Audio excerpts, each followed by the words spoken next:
The history of cinema in the United States of America has been evolving ever since the first motion pictures in the mid-1800s. Throughout the years, there have been many cinematic advances and techniques that built on prior films in order to grow the art of cinema, yet only a handful have altered the actual business of filmmaking. These standout pictures were often and continue to be the beginning and end of eras in the history of cinema, and have led to the evolution and rewriting of the groundwork for the film and entertainment business.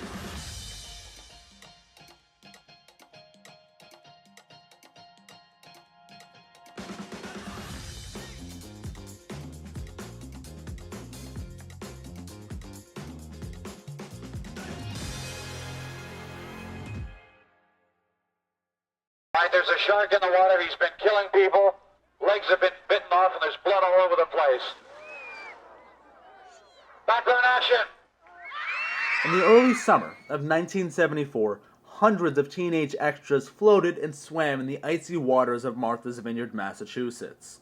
A 26-year-old aspiring director by the name of Steven Spielberg stood on the shore of the beach in what would soon become a decisive moment in his career. The film in production was the second theatrical film effort by Steven Spielberg and was based on the book written by Peter Benchley, of the same name as the film, titled Jaws. The production of Jaws faced numerous issues during filming, due to the financial difficulties going over budget and most notably, those caused by the three mechanical sharks malfunctioning. While the mechanical sharks worked perfectly fine in the freshwater tanks at Universal Studios, the salt water from the ocean regularly damaged and corroded the sharks' innards, causing gears to stop working and locking up, as well as for the sharks to sink to the ocean floor. The film's producer, David Brown, even going as far to say, "Had we read the script twice, in my opinion, we never would have made Jaws." The production of Jaws nearly tripled its originally planned budget of $3.5 million, due partially to the fact that filming was scheduled to take place over 55 days,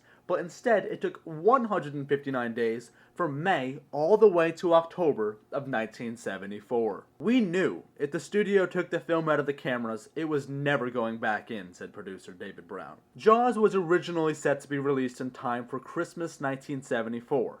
But due to filming running way over the shooting schedule as previously mentioned, its release was pushed back to the summer that following year. Now, back in 1975, summer was traditionally when the worst movies were released in theaters. However, with word of mouth spreading due to glowing responses from test screenings of Jaws in March of 1975, and Universal's unprecedented, enormous television and print marketing campaign, interest began to grow around the film. To Spielberg and Universal's relief, Jaws earned $14 million in its first week domestically, and on its 59th day of release, the film became the first motion picture in the history of cinema to cross the 100 million domestic box office mark. Jaws is often credited with inventing the wide release, as well as the summer blockbuster. That is partially true. However, it was really the combination of Jaws and another small indie film 2 years later that laid the groundwork for Hollywood's summer movie season.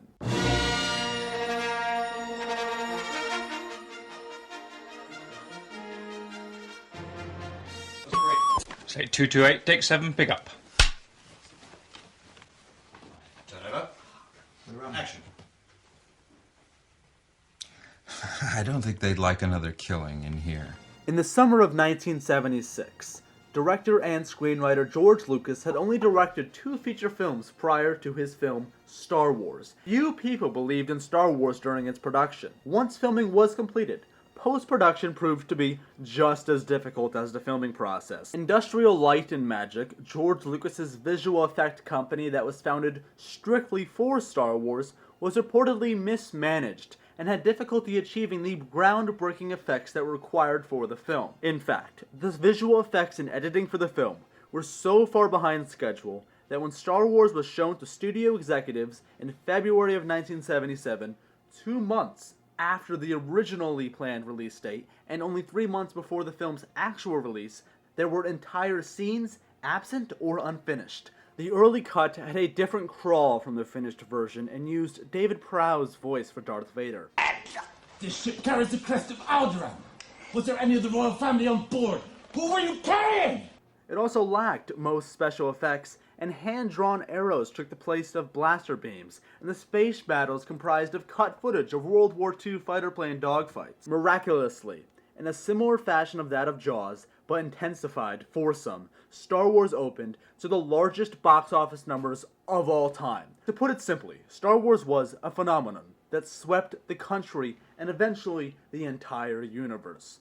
Star Wars, along with Jaws, fundamentally changed the aesthetics and narratives of Hollywood films, switching the focus of Hollywood-made films from deep, meaningful stories based on dramatic conflicts that flooded the markets in the early 70s to huge, sprawling, special effect-laden blockbusters, as well as changing the Hollywood film industry in fundamental ways. They started the tradition of the summer blockbuster film in the entertainment industry, where films opened on hundreds or even thousands of theater screens at the same time, and profitable franchises became the most important and successful films in the industry. They created the model for the major film trilogy and showed that merchandising rights on a film could generate more money than the film itself. The first two blockbuster films, Jaws and Star Wars, had a larger impact on the film and entertainment business, even going as far to rewrite the groundwork for all of the films to come in the last 40 years and all of the films to come in the future. My name is Gabriel Fowler, and thank you for watching FilmWire.